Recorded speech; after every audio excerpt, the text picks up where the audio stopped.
Hello बच्चों, हमने शुरू किया था क्लास 12th बायोलॉजी का chapter 4 that is principle of inheritance and variation.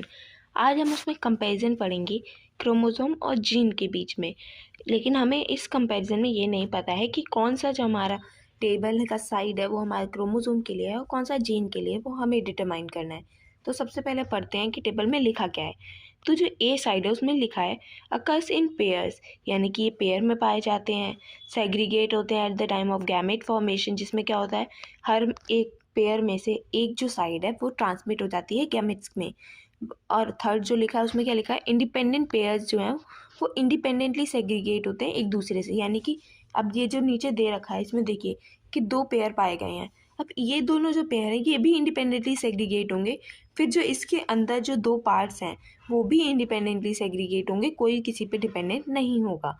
अब अगर बी की बात करें तो अकर्स इन पेयर्स लिखा है, यानी कि पेयर्स में पाए जाते हैं, जैसा कि क्रोमोसोम या फिर जीन दोनों पाए जाते हैं। उसके आगे लिखा है segregate at the time of gamete formation, only one of each pair is transmitted to the gamete.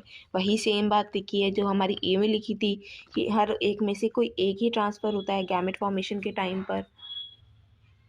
अब जो थर्ड लिखा है वो अलग है। क्या लिखा है, one pair segregate independently of the another pair, यानी कि जो पेयर्स हैं वो इंडिपेंडेंटली सेग्रीगेट होंगे, लेकिन उसके बाद जो आप सेपरेट दो जो पार्ट्स हैं उसके अंदर वो जो सेपरेशन होगा वो इंडिपेंडेंटली नहीं होगा, वो एक दूसरे पे डिपेंडेंट होता है। तो ऐसा सिर्फ किस में होता है, क्रोमोसोम के केस में। क्यों?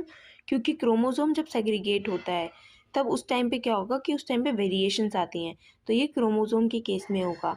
लेकिन जीन्स में ऐसा नहीं होता है। जीन्स अगर फैक्टर्स की बात की जाए तो फैक्टर्स में तो मेंडल ने यही बताया था ना कि जो सेग्रीगेशन है वो इंडिपेंडेंट होता है, वो किसी पे डिपेंडेंट नहीं होता, जिसकी वजह से कोई वेरिएशन भी नहीं आती है। तो ये हमारा जो बी वाला है वो क्रोमोसोम के लिए है, ए पार्ट हमारा जीन के लिए। अब इसके आगे की अगर बात करें तो उसमें लिखा है एनाफेज के टाइम पे क्या होता है, मियोसिस 1 में जो क्रोमोसोम का जो पेयर्स हैं वो अलाइन हो जाते हैं मेटाफेज प्लेट पे इंडिपेंडेंटली एक दूसरे से, और फिर वो सेपरेट आउट होते हैं। फिर अब इसके बाद दो पॉसिबिलिटीज़ दे रखी है। एक में क्या लिखा हुआ है कि जो सेग्रीगेशन है वो हमारा ऑरेंज और ग्रीन का साथ में हो रहा है। दूसरे में क्या लिखा है कि अब जो सेग्रीगेशन हो रहा है वो हमारा ऑरेंज का जो है वो डिपेंडेंट है रेड के सेग्रीगेशन पे। तो आई होप आप लोगों को ये समझ आया होगा। समझ आया हो तो do let me know in the comment section and do like share and subscribe to the channel और बेल आइकन प्रेस कर दीजिएगा ताकि आगे की आने वाली वीडियो आपको टाइमली मिल जाए।